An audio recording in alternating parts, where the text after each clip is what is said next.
Let's talk about something you and I had a conversation about some time ago with your IFBs and using the Zaxcom IFBs, and how some directors were pretty impressed with your quality, and when they went back to a Comtech, they were very disappointed. I know most of us use Comtech or Electrosonics for IFBs, but yeah, I won't get into names, but yeah. We had I was one of the Glenn gave me the opportunity to test the URXs before they came out, and when they were released, we gave them. The Duffers were the first ones to ever use them. And when I handed it to him, I said, you are not going to want anything else, and gave them to him in January. By the time July showed up, we had some second units going on where we had dual teams on the same set, and they had to use Comtechs on the other set. And after 7 months of using these, they put a Comtech on, and he ripped it off. He goes, is this what I've been listening to my entire career? And he's like, I felt like I had tinnitus. You know, when he put the headphones on, and they were like, "Yeah, he's been spoiling us. He's been spoiling us." And when they ended up going out onto another location with another team and had Comtechs again, at one point they threw them in the trash. And I can say, like, these are super quiet. Like, there's no noise floor on it. So sometimes we kind of click in and say, "Is this thing still on?" Because it's like sounds like it's off. We know other brands, you turn them on and there's a big shh. So you just know the level of hiss is where you are on your dial. So. And my current director is trying to sell it on eBay because he knows it's got to be worth a lot of money because he loves the way it sounds. They're fantastic in terms of quality. Anytime anybody, I've had one director that was kind of like, nah, but it was, he got over it quickly. He had hearing aids, right? Yeah. There you go.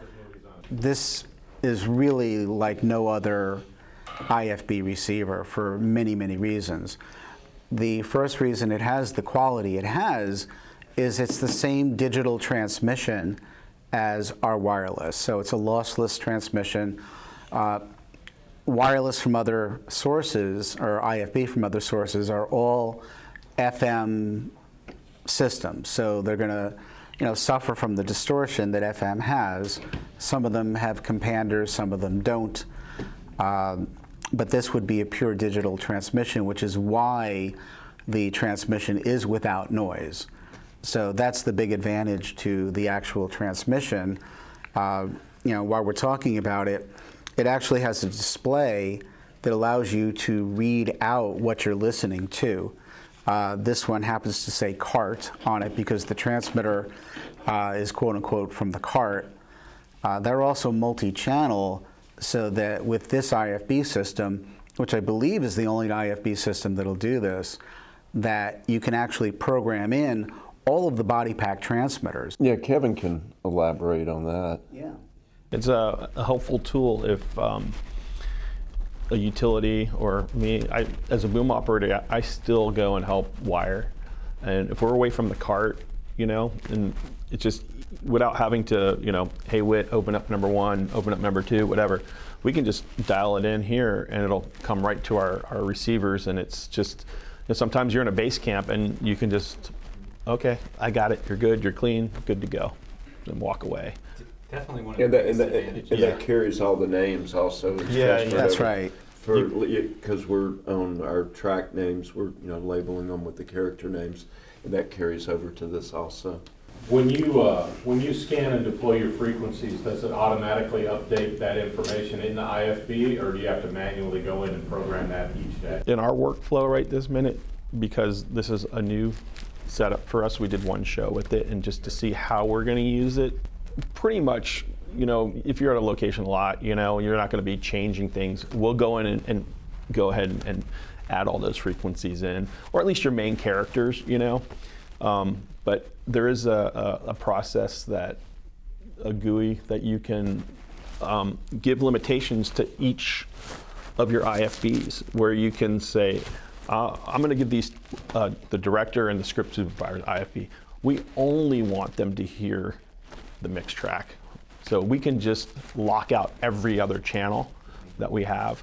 The nice thing, but you can do it on a computer, or it's the, I saw it once. Tablet. It's a tablet, and you can just go and just give each receiver permissions. So, but you can do it on the receiver, on the tablet, and then punch in the frequency. But we usually have just one URX that has everything in it, and that's usually just handled by our utility. Right. And anytime I have to do a rescan and change a frequency, I just let him know, hey, I changed transmitter 4, and he goes in and he adjusts channel 4 to be in the new frequency that's in it. The CL4, if you ever have to change your IFB frequency for whatever reason, that actually gets pushed to the URXs automatically. So if I change the frequency on the CL4, anything that's dialed into the CL4 goes right to it. And the other thing for me as a boom operator, I mean, I typically listen to the mix, but every now and then I want to hear my ISO. I mean, very rarely, but it's easy. I just change the channel. That's pretty much what's programmed on mine, just 2 channels. And then you want to talk about using a walkie with it? Yeah, we can give a live demonstration on that as well.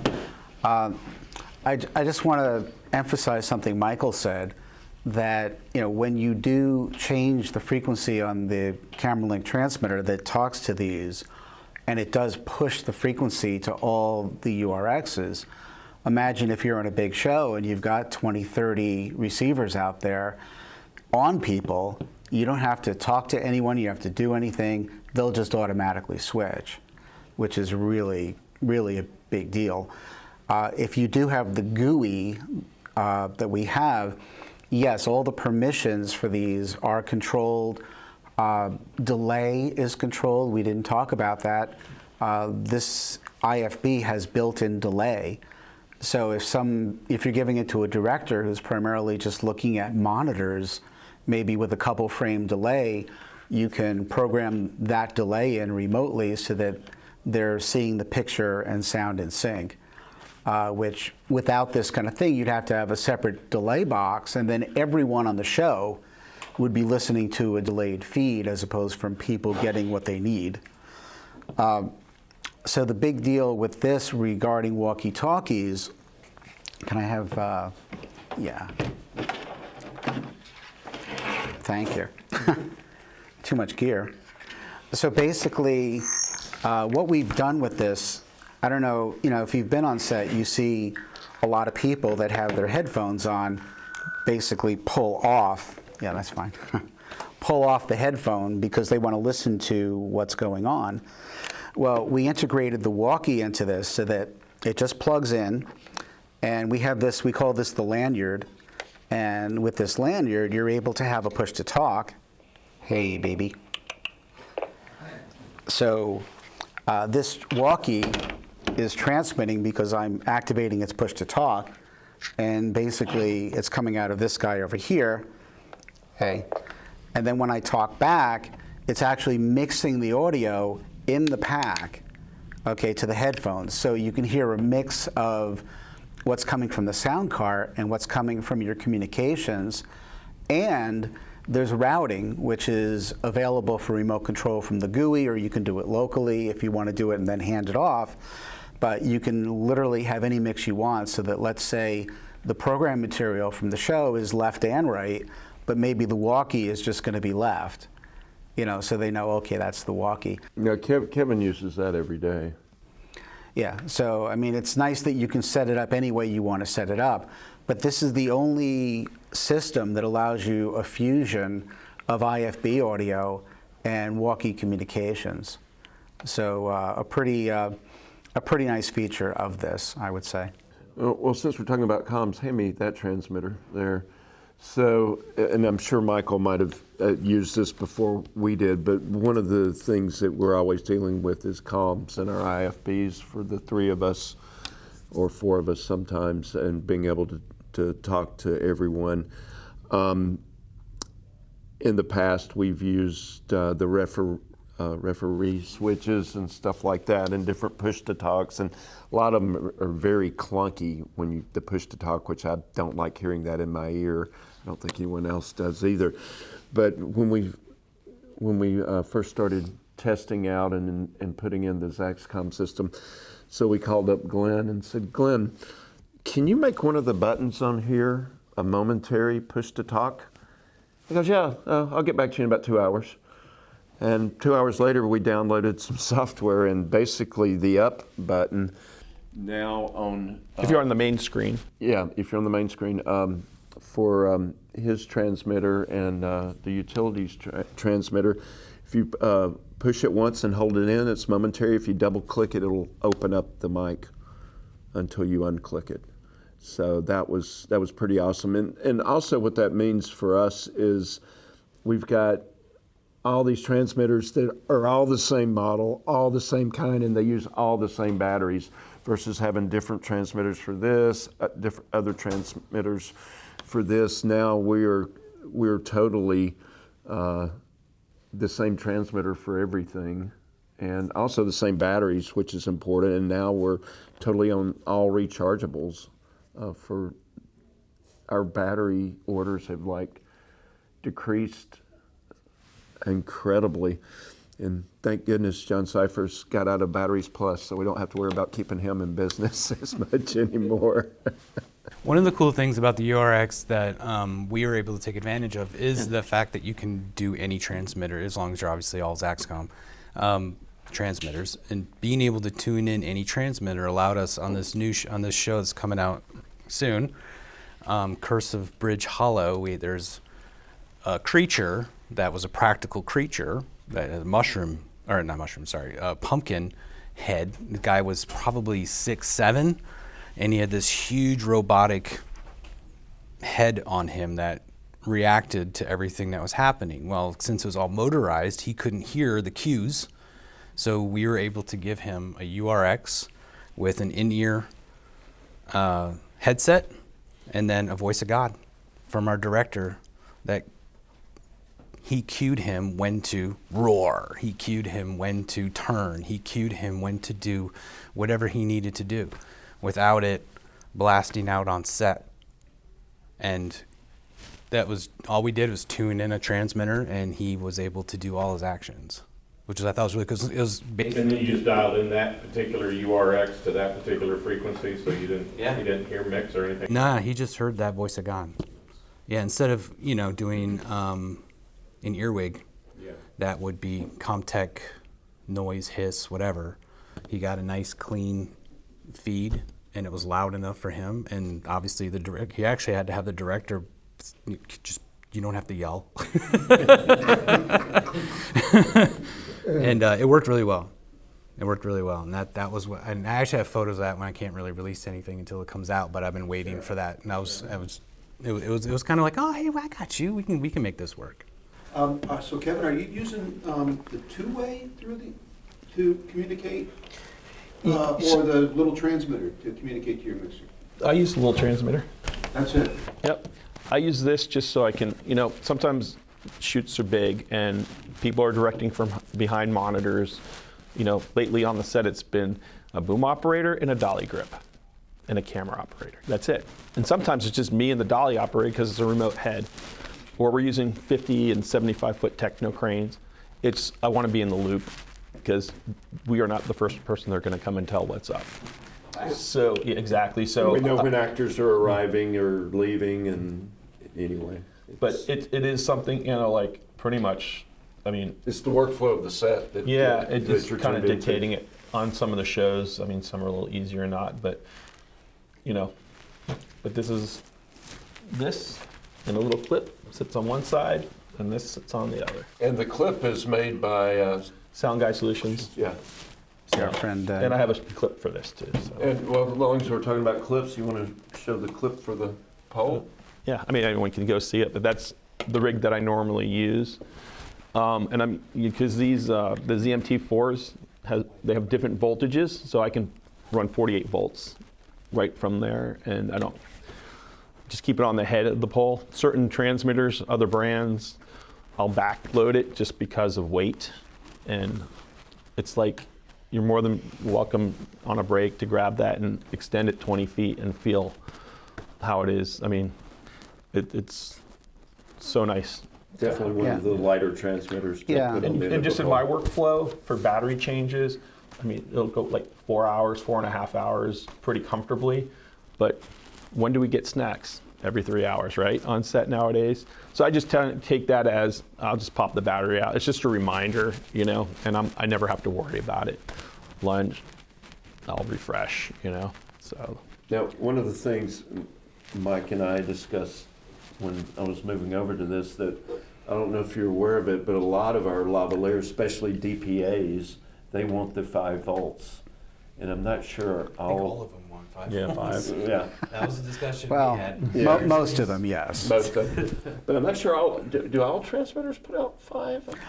Some of them I thought it was questionable. Well, yeah, I mean, most professional ones do. Okay. And we started out with a 3.3 volt mic bias, which runs literally every microphone. But some microphones really want that 5 volts. I mean, some of them are rated for The DPAs definitely want the 5 volts, and if you have Yeah. somebody shouting or screaming, it makes all the difference on how that microphone Oh, yeah, performs. because at the top of the dynamic range, you'll get an extra about 2 dB dynamic range, and that could make all the difference. So you certainly don't want any microphone distortion.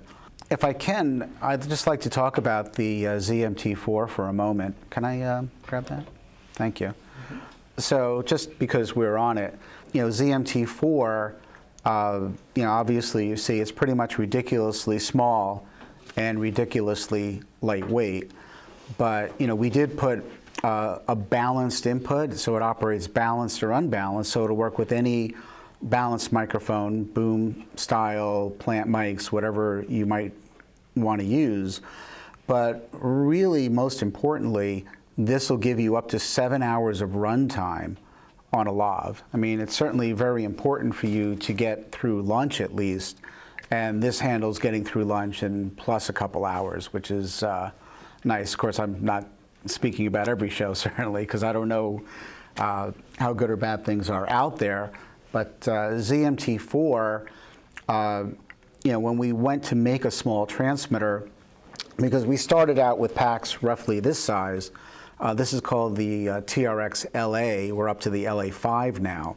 This runs on 2 AA batteries. And, you know, all of our transmitters are full-featured. When I say full-featured, they all record internally. And, you know, the transmitter recording, as we mentioned before, is, you know, something that we actually pioneered it. And, you know, it's something transmitting and recording in the United States in a transmitter is something that we do. And we wanted to make sure that that feature was in every pack. So not only does it transmit and record, it also receives our ZaxNet so that we can remote control it either from the recorder or from the camera link itself. So it has this 2.4 gig receiver in it. It has something we call Never Clip in it, which is a dual A to D conversion that eliminates any type of overload so you don't hit a limiter and have limiter distortion. The dynamic range of this in most of our transmitters is well over 130 dB. So you can go from a whisper to a scream and not have to worry that you're overloading things. But most importantly, you know, is the ZaxNet remote control thing where, as we've touched on a little bit, you can remote control the gain from the mixer recorder, and I'm sure we'll talk about that because that's a pretty important or a very important feature when it comes to having the best audio quality you can have. But things like, as Michael touched on, being able to have these things go into record and stop with the master recorder so that you do have individual files on these that match the recorder. And also, probably one of the biggest features is that ZaxNet just simply, with the camera link transmitter or with a Zaxcom recorder that has it built in, the transmitter built in, we broadcast timecode continuously to these packs. So you switch the pack on and you don't have to jam it with a cable. All you have to do is switch it on, it's got the code. So you're never worrying, are these things jammed? Are they in time? Is there any drift? You're not worrying about any of that. And that is, you know, a totally unique thing to Zaxcom worldwide. No one else does that. But something that we'll touch on going forward is our unique ability to do what's called re-record and replay, where if you have a Zaxcom recorder, you're able to actually have these things stop recording remotely, and if you have 20 of these packs running, you can tell them all to queue up to a specific time code, and then you can tell them to replay, and then at your recorder, you can remix and re-record a scene as if it were happening live, and you can do that while these are on the talent. So, what you get in this pack, I think, I am biased, is is very, very unique within the industry and what this can do. And of course, when it comes to size and weight and run time, of 7 hours with the lav, or with a boom pole, I think we're getting about 4.5, 5 hours on a charge. I mean, is really, really quite unique. So just to cover this, I turn it back over to our panel. I'll say, how many of y'all forgot to hit record? And running the video assist, can you play that back for me? And doing this is a save on that. But the recording is the ultimate backup, because some people run 2 recorders on their cart, because if something were to happen where you had a media failure, you had a power failure, maybe you forgot to punch it into record, or maybe they're going to roll while you're being a sound mixer and going to the men's room or the ladies' room, as the case may be. With this, it's always recording, or can always record, so that you'll never miss anything. It is a full backup that really takes the cart out of the picture in terms of anything happening on the cart that would prevent a recording. These will always record, and the nice thing about that is you can have as many as you want. So even if you had, not probably that this would be the case, but if you had a 16-track recorder and you wanted a couple of extra tracks, you could let these record their own tracks and then send those tracks to post to get 17 tracks. So the recording feature is pretty big. One thing you had mentioned before, just about on the time code always being transmitted to these transmitters, it's also going to the IFB receiver, the URXs. And for certain workflows and certain type of shows, they want, it's nice for the script supervisor to have the time code to know where that starts and stops. So it's actually always running, and you can see it on the receivers. Clark said that his workflow is that it stops and starts and everything every time he presses record. Is your guys' workflow just it's always recording? It's always recording, yes, because in our workflow we only have the RX8s. Gotcha. And that's a factor of the Diva that does the Yeah. stop and starting, and they use Kantar.